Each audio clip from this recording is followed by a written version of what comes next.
বীর চট্টলা টিভি। আসসালামু আলাইকুম। বীর চট্টলা টিভি থেকে আমন্ত্রণ জানাচ্ছি। আমি তানিশা সুলতানা আফিফা।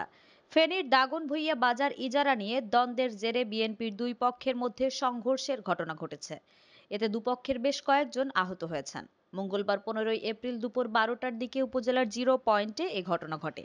পুলিশ ও স্থানীয়রা জানান, দাগনভূঞা উপজেলা বিএনপির আহ্বায়ক কমিটি নিয়ে গত 4 মাস ধরে বিএনপির ভাইস চেয়ারম্যান আব্দুল আউয়াল মিন্টুর ভাই ও দাগনভূঞা উপজেলা বিএনপির আহ্বায়ক আকবর হোসেন এবং সদ্য বহিষ্কৃত জেলা ছাত্রদলের সহ সভাপতি কাজী জামশেদুর রহমান ফটিক সহ বিএনপির নেতাকর্মীদের মধ্যে দ্বন্দ্ব চলছে।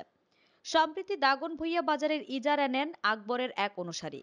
এ নিয়ে সোমবার ফটিকের অনুসারীদের সঙ্গে তাদের বাক বিতণ্ডা হয়। এ দ্বন্দ্বের জের ধরে মঙ্গলবার দুই পক্ষের মধ্যে ধাওয়া পাল্টা ধাওয়া, ককটেল বিস্ফোরণ ও সংঘর্ষের ঘটনা ঘটে। পরে সেনাবাহিনী ও পুলিশ ঘটনাস্থলে গিয়ে পরিস্থিতি নিয়ন্ত্রণে আনেন।